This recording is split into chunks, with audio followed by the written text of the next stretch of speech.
Happy Thursday, Big Orange Nation. It's Frank Rock. This is the House Foreign Sports Channel coming at you. It's game week. We're 2 days away from Tennessee season opener against UT Chattanooga or Chattanooga, 12:45 Saturday. And I'll release a preview for that hopefully later on tonight. That is the plan tonight. But ran across some Lady Vols news today. I did not catch this yesterday. Just wasn't in the fold, just wasn't looking for much yesterday, to be honest with you.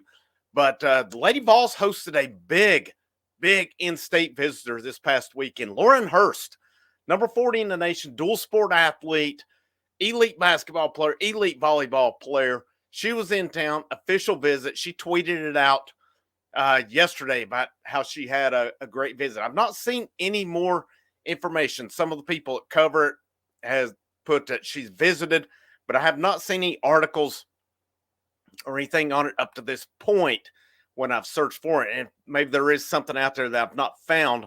But this, it seems like it's up with the Lady Vols, whether it's recruiting, team articles, maybe a little easier to find to an extent. But as far as the recruiting stuff, man, they keep a tight ship around there as far as recruiting goes. But Lauren Hurst was in town, 6'2". She's out of Cleveland, Tennessee. A big part as well. Her brother is a redshirt junior on the basketball team as well, Grant Hurst. A while back when I did a Lady Vols video, and I'll just link the playlist at the end because I'll be honest, I've mentioned her numerous times on the channel, but I've kind of zeroed in on 4 targets for the Lady Vols, and anything beyond that is just icing on the cake, in my opinion. You already have Mia and Maya Paldo in the fold. They are recruited. They are in the fold. Your big ones now is Lauren Hurst come in this past weekend. What other visits does she have in store? I saw back in July on her according to her Twitter, she visited Clemson, talked volleyball and basketball with them. If you're going to get her, she's going to play both sports. I don't think it's, if something changes once she gets to college. But if you're recruiting her for just one sport, I don't think you get her. And interesting here, it seems like the Lady Vols are recruiting her for volleyball and basketball. So that's big for them. Visited Clemson. I saw she tweeted back in June about an offer from Florida as well. And I'm sure there's other ones. I saw a picture when trying to find pictures for the cover photo of one from Kentucky. So I got to think she's probably got at least some interest from Kentucky as well. But she's rated, depending where it's at, anywhere from 40 to 49, I've seen according to the ranks with her. But I zeroed in on 4 targets. The Paldos, Lauren Hurst was one, and Nyla Brooks. Those 4. If you get those 4 in the fold, I think they need more than that.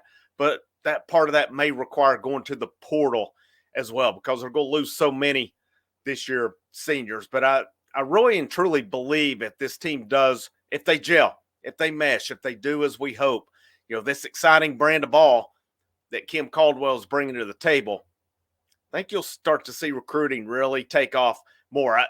I'm impressed with the job this staff's doing and just the shorter amount of time they've had to build those relationships. Now, maybe some of these coaches had relationships from past jobs, but it's always the concern when you come from, a smaller school than Tennessee, can they recruit? But I still maintain this. Recruiting is recruiting.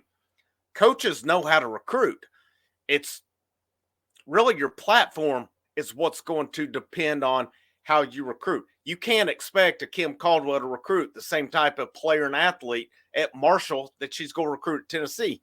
And that's nothing against Marshall. I mean, she did a fine job. Marshall been known to have good programs over the years. But the Lady Vols versus Marshall, it's not a comparison. And I don't mean that, again, I don't mean that to take a shot at Marshall by any means necessary. But you just think about it. You go from a smaller school to a Power 5, especially if you went to a Lady Vols, a South Carolina, a UConn, LSU, Notre Dame, et cetera, you're going to have a bigger platform to recruit from. And you're going to be able to recruit these higher-ranked players in the fold where they're probably not going to give you, they may listen to your pitch at a smaller school, but when it boils down to it, when you go up against these bigger schools, these blue bloods, you're not going to stand a chance. Recruiting is recruiting. Relationship building is relationship building. Kim Caldwell has put together a staff who's doing a phenomenal job at that so far. Not just for the 2025 class, but 2026, 2027. You're seeing offers going out. You're seeing these players talk about these relationships they're building.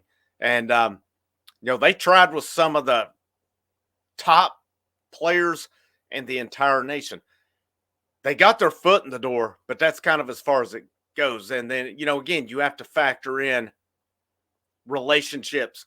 Some of these have been built over years, but the fact that, to me, it's big. You've already got the Paldo twins, and what seems to me a short amount of time, you were able to get them in the fold. You got back in on Nyla Brooks. Nyla Brooks visits the weekend of the Alabama game.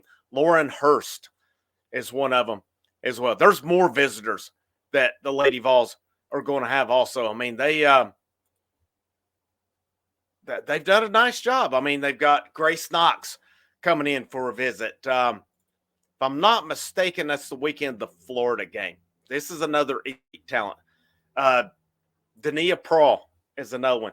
They're recruiting well. It's a matter of, can they close with these prospects? I feel like this is going to be a stellar class for Lady Vols and Kim Caldwell. As far as rankings, I don't know. I don't know